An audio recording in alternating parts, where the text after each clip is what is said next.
নমস্কার, আমি doctor Sumanta Bhattacharya, consultant paediatrician এবং নিওনাটোলজিস্ট। আজকে আমরা একটা খুব ইম্পর্টেন্ট টপিক নিয়ে আলোচনা করব, যেটা এই ওয়েদারের জন্য ভীষণ রেলিভেন্ট।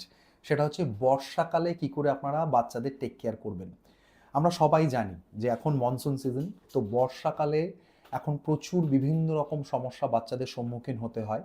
সেটা রিগার্ডিং লাং ইনফেকশন বা রিগার্ডিং কাফ অ্যান্ড কোল্ড, হ্যাঁ, প্রচুর সর্দি কাশি জ্বর, এই জিনিসগুলোর প্রবণতা যেরকম বাড়ে, সেরকম একটা পেট খারাপ বা লুজ মোশন, এই প্রবণতাগুলো প্রচুর, মানে খাবার হজম হচ্ছে না, diarrhoea, this kind of things also can happen এই মনসুন সিজনে।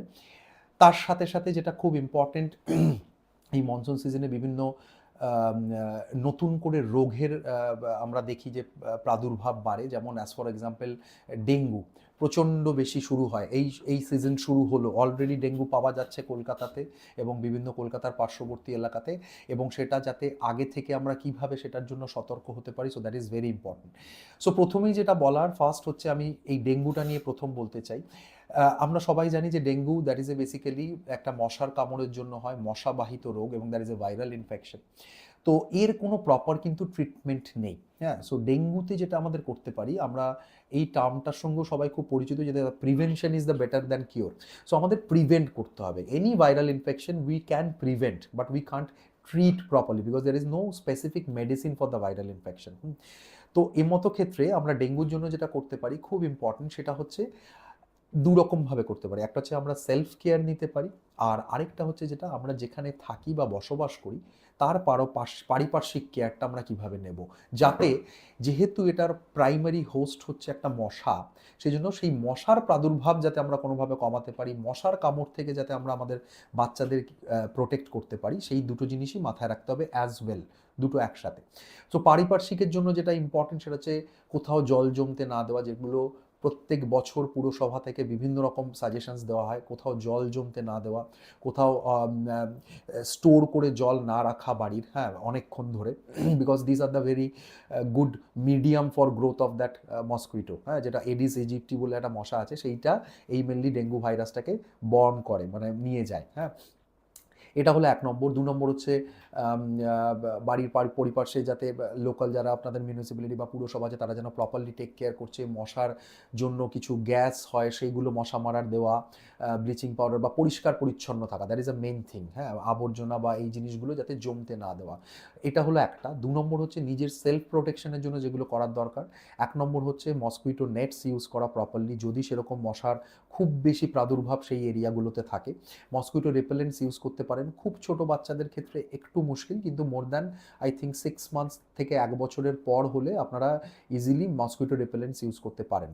নেক্সট হচ্ছে একটা রোল অন টাইপের পাওয়া যায়, that is also a part of repellent. কিন্তু এইটা আপনারা যেটা করবেন, বাচ্চা যখন বিছানায় শুয়ে থাকবে বা যেখানেই থাকুক, ওর স্কিনে টাচ করবেন না। ও যে জামাটা বা গার্মেন্টসটা পরবে বা wherever your baby is lying, আপনি বিছানার চারপাশে এই মলমটা, এটা that is a basically roll on টাইপের, হ্যাঁ, এটাটা জাস্ট টাচ করে দেবেন, টাচ করে রাউন্ড মতো একটা করে দেবেন।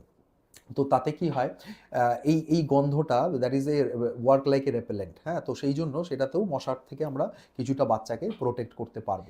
নেক্সট হচ্ছে যেটা স্কিন কেয়ার। এবার ধরুন মসকুইটো বাইট হয়েছে, তখন সেক্ষেত্রে কিছু ময়শ্চারাইজার লোশনস আছে বা কিছু ক্রিম আছে, সেগুলো আপনারা অ্যাপ্লাই করতে পারেন। অ্যাজ ফর এক্সাম্পল মোমেট বলে একটা ক্রিম আছে, হ্যাঁ, বা অ্যাটোগুলা বলে কোনো লোশনস আছে ময়শ্চারাইজার, এইগুলো আপনারা একটু ইউজ করতে পারেন যেখানে মশার কামড় হচ্ছে, হ্যাঁ। এইবার হচ্ছে নাও দ্য ডিটেকশন, হ্যাঁ। এবার এইগুলো করার পরে আমরা কি করে বুঝবো যে now we have to go to the paediatrician, আমাকে এখন দরকার চাইল্ড স্পেশালিস্টকে দেখানো, এই সমস্যা হচ্ছে। এইবার যদি দেখা যায় যে এরকম একটা প্রাদুর্ভাবের মধ্যে হঠাৎ করে বাচ্চারা একটা আনইউজুয়াল বা আনএক্সপেক্টেড একটা ফিভার আসা শুরু হলো, এবং সেটা প্রচণ্ড বেশি হাই গ্রেড ফিভার, হ্যাঁ, নন রেমিটেন্ট ফিভার, কোনোভাবেই প্যারাসিটামল দিচ্ছেন তাও নামছে না, বারবার নামছে আবার উঠে যাচ্ছে 102, 103, 104, so then we have to think যে আমাদের এবার অ্যাক্টিভেট হওয়া দরকার। তখন ডেফিনেটলি ডাক্তার ডাক্তারের কাছে যাওয়া, ডাক্তারের পরামর্শ নেওয়া, যদি প্রয়োজন হয় আফটার ডে 3 অফ ফিভার, 3 দিন অবধি আমরা বলি অপেক্ষা করতে, 3 দিনের পর টেস্ট করা। এবং এখন খুব বলে রাখা ভালো, যেটা খুব ইম্পর্টেন্ট, যদি জ্বর এরকম আনইউজুয়াল জ্বর বা আননোন ফিভার যদি থাকে এবং সেটা যদি 3-4 দিনের মধ্যে না কমে, তাহলে অবশ্যই একটা ডেঙ্গু টেস্ট করে নেবেন। নর্মালি আমরা বলি ডেঙ্গুর 3 রকম টেস্ট হয়, একটা হচ্ছে NS1, একটা IgM, IgG। NS1 হচ্ছে ডে 3 এর পর করা যায়।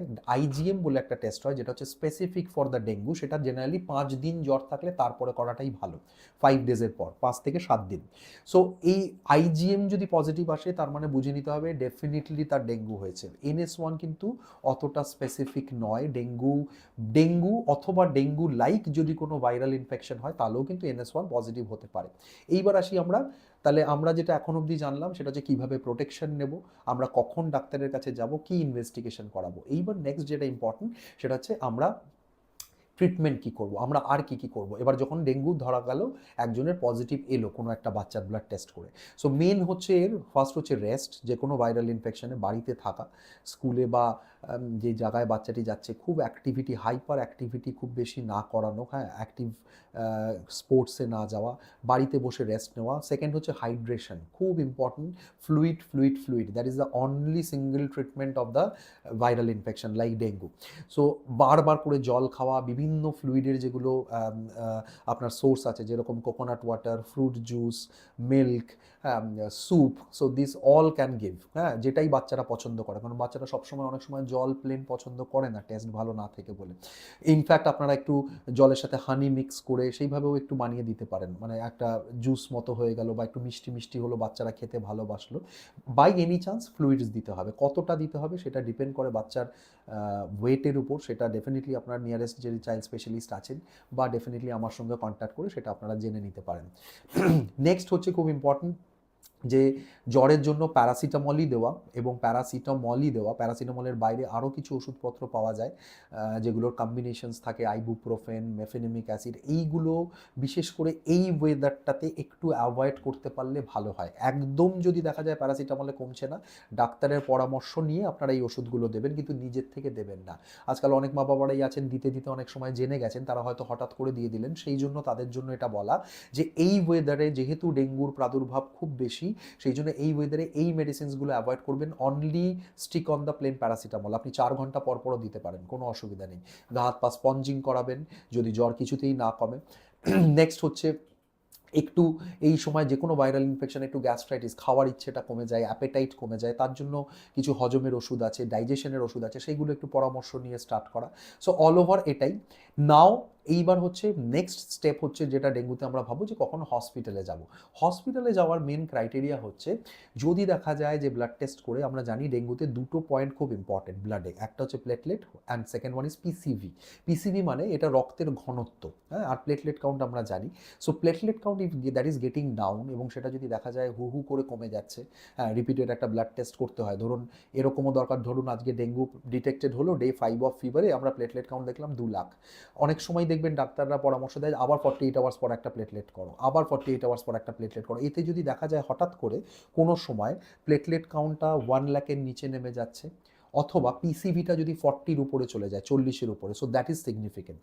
সে মতো ক্ষেত্রে কিন্তু যদি দেখা যায় বাচ্চা একদম মুখে ভালো খাচ্ছে না, বাচ্চা উইক হয়ে যাচ্ছে, বাচ্চার সেন্সোরিয়াম ইজ নট গুড, বাচ্চা ভালোভাবে কথা বলতে পারছে না, যে অ্যাক্টিভিটিটা ছিল সেটা আপনারা, কারণ মা বাবা is the best judgement of a kid, তারা যদি মনে করে মা বাবা যে না এটা সামথিং ইজ ডিফারেন্ট লাগছে আমার বাচ্চাকে, তখন কিন্তু ডেফিনেটলি হসপিটালের একটা পরামর্শে বা হসপিটালের একটা আন্ডারে থাকাটা খুব দরকার, কারণ এই monitoring, close monitoring is important. কারণ ডেঙ্গুতে অনেক সময় দেখা যায় 2-3টে প্যারামিটার নিয়ে আমরা খুব চিন্তিত থাকি, একটা হচ্ছে ব্লাড প্রেশার, স্যাচুরেশন, আর কোনো জায়গায় ডেঙ্গুতে বেসিক্যালি কী হয়, এই ব্লাড ভেসেলসগুলো থেকে জল বাইরে বেরিয়ে যায়, তো তখন অনেক সময় শরীরের বিভিন্ন অঙ্গ প্রত্যঙ্গে জল জমতে পারে, যেরকম লাংস, তারপরে পেট, অ্যাবডোমেন, হ্যাঁ, এই জায়গাগুলোতে অনেক সময় ফ্লুইড অ্যাকুমুলেশন হয়, সেইগুলো হলে তখন কিন্তু অনেক রকম সমস্যা তৈরি হয়। তো এই হলো টোটাল স্টেপ অফ ডেঙ্গু। এটা হলো আমাদের একটা খুব important part for the monsoon season. আশা করি এই ভিডিওটা আপনাদের অনেকটা হেল্প করবে ডেঙ্গু প্রতিরোধ করার ক্ষেত্রে এবং ডেঙ্গুর ফার্দার ট্রিটমেন্টে কিভাবে আমরা এগোবো। তারপরেও যদি কোনো সমস্যা হয় ডেফিনেটলি আমার এবং আমার সেক্রেটারির নাম্বার দেওয়া আছে, ফেসবুক পেজ আছে, ইউটিউবে যান, গুগলে যান, হোয়াট এভার ইউ ওয়ান্ট, আপনারা কন্ট্যাক্ট করুন। ডেফিনেটলি কোনো কনসালটেশনে যদি কোনো রকম সহায়তা প্রয়োজন হয় তো I will be there always for you. So thank you so much for watching.